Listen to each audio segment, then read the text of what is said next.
Hello and welcome to The Bottom Line here on TVP World. This is where we unpack some of the main business and economic stories of the day. I'm your host, Marie Cato.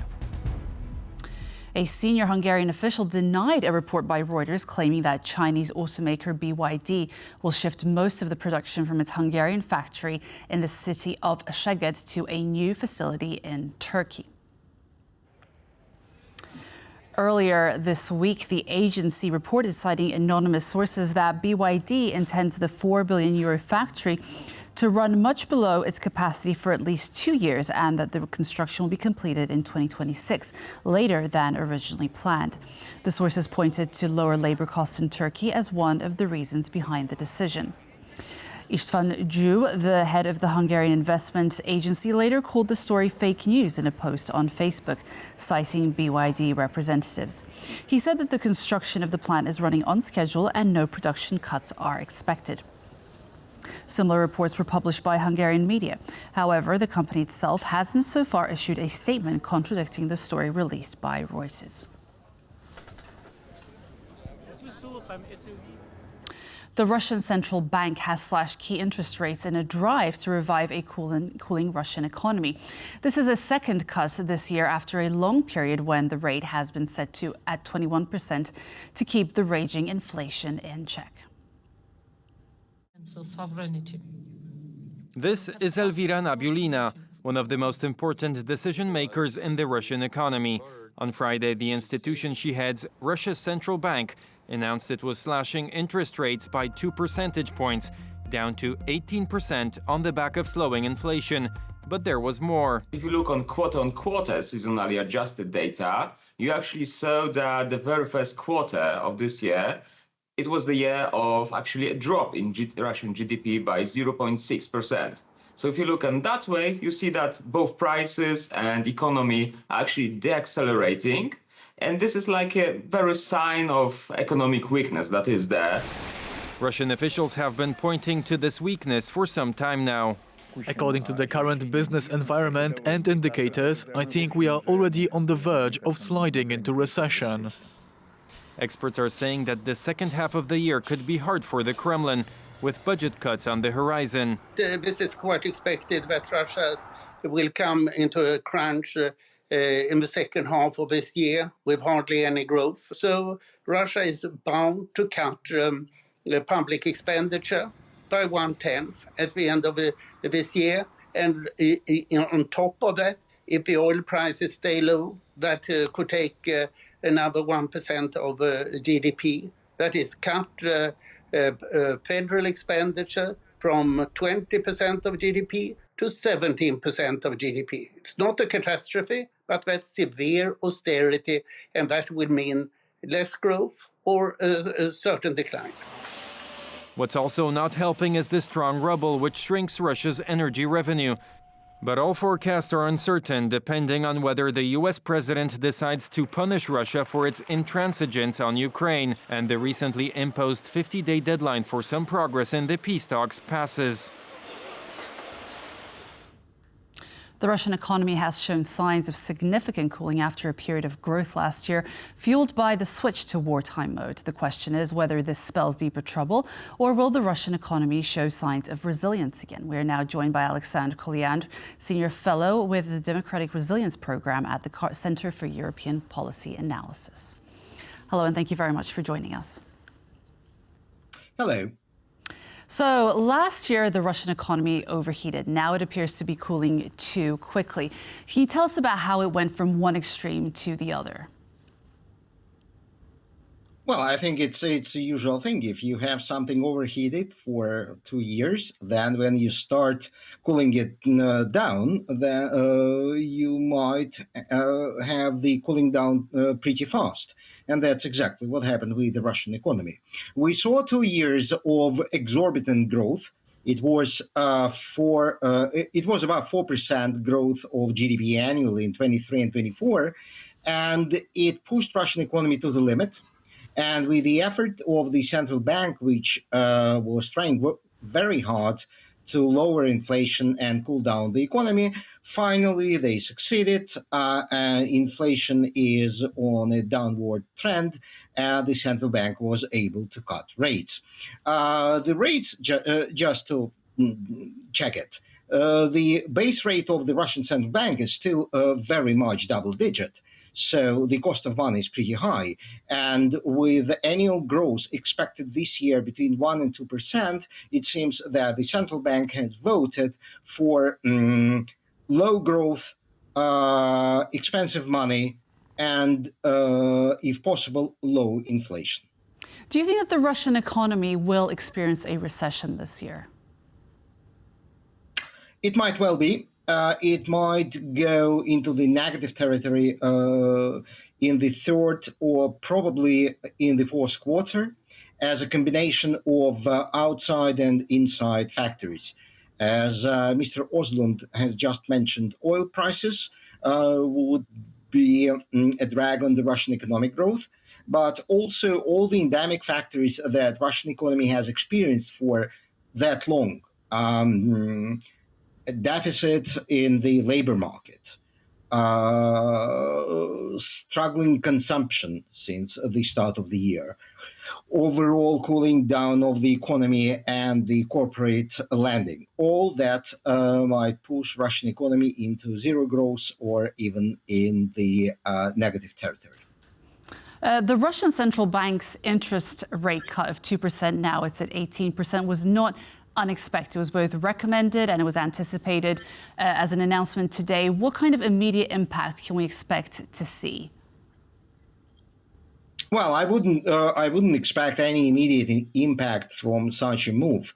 What I find more important in the statement of the Russian central bank is that they lowered the expectation of the inflation, and they published the average rate for the year, and from that we can assume that the central bank is planning more cuts this year, probably, if my assumption is right, by another 3 percentage points. So it is well possible that by the end of the year, Russia will have 15% base rate. Do you expect that to come? Such a move. Go ahead. Such a move from 21 to 15 may inject a bit of life in corporate lending and may somehow support economic activity. And the main task that the central bank and the government of Russia have right now is to make a soft landing of the economy rather than a steep decline into negative. You said that you expect that it might as well go down to 15%. Do you think that's going to come in one more cut, or do you think it's going to be staggered in, let's say, 2 cuts before the end of the year? No, I don't expect that to be in one cut. But we are end of July, so we still have time before the end of the year to see those cuts in several moves. The Russian central bank governor, Nabulina, comes across as very determined to bring inflation down to 4% by 2026. How realistic do you actually think this is? Because right now we're at around 9%. And how will this element of the Russian monetary policy impact the rest of the economy? So first of all, I think it is achievable. And the last weekly inflation reading actually showed us deflation. And if we analyze the weekly figures, we'll see that Russian inflation is almost at 4%. So inflation, in other words, inflation is going down pretty fast. And a combination of pretty strict monetary policy by the central bank and the overall cooling of the economy may well bring inflation down to 4%.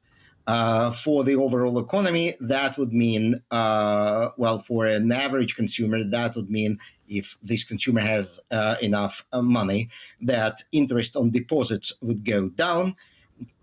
But it might be easier to draw loans for consumption, It might be also easier to draw loans for non-military part of the Russian economy, which might support economic activity. And overall, it would remove some pressure on the Russian banks. One of the experts in the feature that we just saw said that Russia will need to make some fiscal adjustments this year, plus the strong ruble hurts energy revenues. Do you think that it's possible that Russia could run out of cash? At the moment, Russia cannot run out of cash. There is enough cash for Russia to cover the oil revenue deficit, definitely this year and most probably next year, unless we see oil prices going down to, I don't know, $10, $20 per barrel, which nobody expects.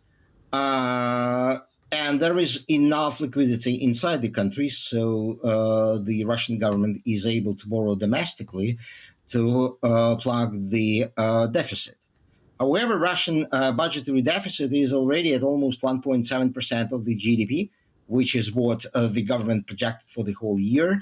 And just to remind you, the government expected the deficit to be 0.5% at the very end of the past year. So they extended it, and now they have already reached that limit. And I believe that lower oil prices, stronger ruble, which is also in a sense a result of slowing economy, and the overall slowing economy, which produces less taxes for the government coffers, will result in even wider fiscal deficit for the Russian budget, which may well be above 2%.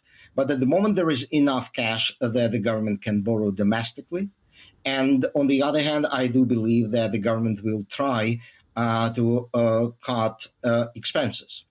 It might not be easy because several budgetary expenses are absolutely sacred for the Kremlin, be it the military expenses or the security or the social spending. So I would expect the government, if there is a need to cut spending for the next year, would look into long-term infrastructure and social projects, not affecting the payments to the Russian citizens. And it will also try to cut fat on other long-term projects like financing things that could be financed by the government-owned and state companies. So it is possible to trim the spending. And just to remind you, the spectacular growth of 23-24 was fueled by the spending. So by cutting the spending, the government also is cooling down the economy. So you're basically saying that Russia is doing absolutely fine. It is not doing fine. No. But they're not running out of money. They can manage. It is not running out of money, but the base rate at 18% is not doing fine economy signal. Russia is not doing fine. Russia has a high base rate. Economy is slowing also almost to zero. Sanctions, in my view, will be more important when economy is at zero than when it was growing. And also Well, that brings me to my next question.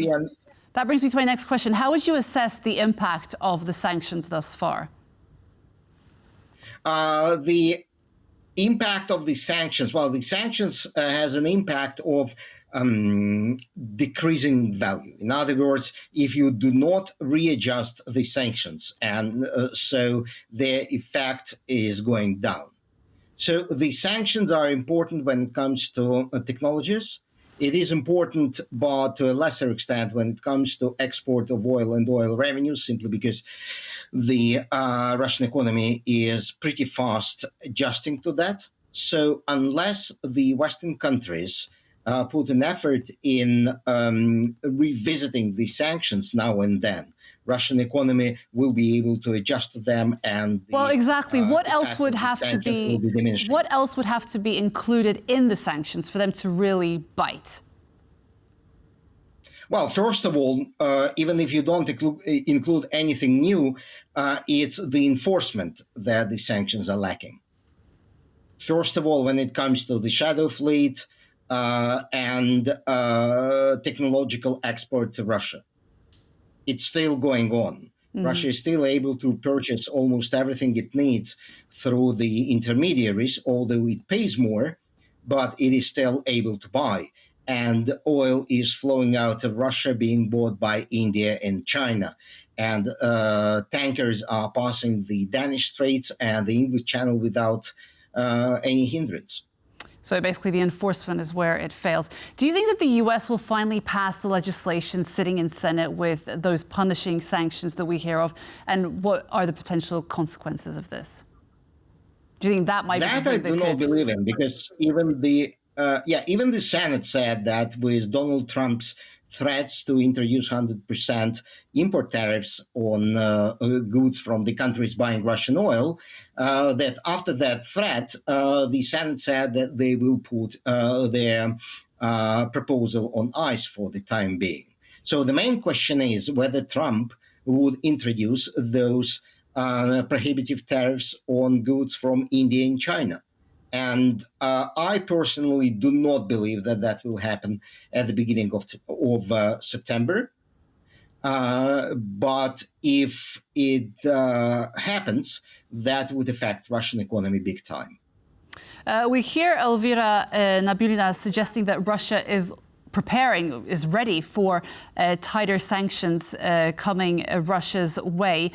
Do you think that there is any way that perhaps the EU is going to adapt to that? Obviously, this would emerge as a tit-for-tat sort of situation. But you suggest that basically it's when it comes to the implementation of these sanctions that this is where Europe fails. Yeah, first of all, on the European side, Russian main problem on the European side is that previously Russia was dependent on the European technologies, spare parts, and the likes. Now it is buying some of that in China, but the rest through intermediaries. And Europe is more or less unable to stop that because Europe is very reluctant to impose secondary sanctions on the intermediaries. If Europe goes one step further and start curtailing the circumvention of the technological sanctions, that would be a serious blow to the Russian companies, technology, and overall economy. We hear that just to stress, Sure. we are not talking about consumer goods or fashion bags. We are talking about technologies. Sergei Vakulenko of the Carnegie Eurasia Center is a firm believer that Russia has the capacity to adapt its economy to the challenging circumstances it faces, and it has been all this while, and essentially that it will cope, it is coping and it will cope in the future, and it will be able to wage the war in Ukraine. How do you perceive the situation? I think Russia will be able to adapt. The question is how much that would cost Russia to adapt. And we definitely see that the Kremlin's priority is the war in Ukraine. So it will continue to wage the war despite sanctions as long as it can. And Russian economy is much more resilient and flexible than the Soviet one was. So it will not collapse tomorrow. But the overall effect of the sanctions will be felt by the Russian economy, and it is a way of deterring Russia and making it less comfortable waging the war. Okay, Alexander Kolyandr, Senior Fellow with the Democratic Resilience Program at the Center for European Policy Analysis. Thank you so much for your insight. Thank you. And that concludes The Bottom Line for today. I was your host, Marie Cato. We bring you the best of regional business Monday to Friday at 5:10 CET on TVP World. And in the meantime, for the latest regional business, follow us on X and on tvpworld.com. Goodbye.